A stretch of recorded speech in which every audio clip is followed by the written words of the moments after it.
আমি একটা গুরুত্বপূর্ণ কথা নিয়ে আপনাদের জন্য হাজির হয়েছি। যে কথাগুলো না বললে নয়। আমাদের দেশে কিছু কিছু আইন আছে এখনো সংশোধন হয় নাই। যেরকম একজন খুনি যদি খুন করে, সে যেমন অপরাধী হয়, তাকেও যদি আরেকজন খুন করে সেও কিন্তু সমান অপরাধী। খুনের বদল খুন নয়, বিচার। এই জন্য বিচারের নামে যদি খুন করা হয়, আমি মনে করব সেও খুনের কাতারেই পড়ে যায়। কারণ আমরা যদি সৃষ্টিকর্তাকে বিশ্বাস করি, আমরা যদি ধর্মকে বিশ্বাস করি, আমরা যদি আমাদের আদর্শকে বিশ্বাস করি, তাহলে আমাদের এইগুলি মেনে চলাটাই উচিত।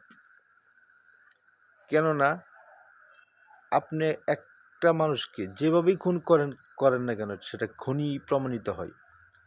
আপনার ফাঁসিতে ঝুলাইয়া মারেন, গুলি করে মারেন, যেভাবে মারেন, একটা মানুষকে হত্যা করলে তাকে খুন করা হয়। এখন বিচারের নামে যদি একটা মানুষকে খুন করা হয়, আমি মনে করব সেও খুনি। এবং এরকম খুন খারাপি এই পৃথিবীতে অ্যাভেলেবেল চলছে, কিন্তু তারা নিজেরা কি জানে আদৌ যে তারা যে খুন করতেছে মানুষ? তার উত্তর আমি এখনই দিচ্ছি।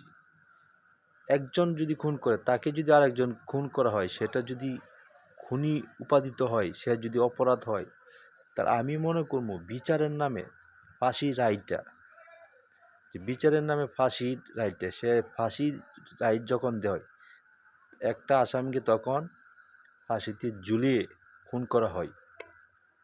অতএব ফাঁসির রায়টা আমি মনে করি এটা একটি খুনির রায়। এই রায়টা আমি অবলম্বে দাবি জানাচ্ছি সেটা বন্ধ করুক। কারণ খুনের বদল খুন নয়, বিচার। হ্যাঁ, তাকে আজীবন সাজা দিতে পারেন, কিন্তু আপনি তাকে চিরতরে মেরে ফেলতে পারেন না। যেভাবে মানে আমি একটু আগে প্রশ্ন বলছি, যেভাবে মানে ফাঁসি দিয়ে মারেন, গুলি করে মারেন, যেভাবে মারেন, কিন্তু সেটা খুনই হয়। তা একজন খুন করলে, হ্যাঁ, তাকে দিয়ে খুন করতে হবে, সেটা আমি মনে করি সঠিক আইন না। এটা এই বিচারটাকে আমরা যদি ধর্মকে বিশ্বাস করি, আমরা যদি উপরওয়ালাকে বিশ্বাস করি, আমাদের উপরওয়ালা নির্দেশেই চলতে হবে, আমাদের ব্যক্তিগত নির্দেশে চলবে না। তাহলে ধর্মটাকে ছোট করা হবে। তাহলে পৃথিবীতে ধর্মের কিসের দরকার ছিল? ধন্যবাদ।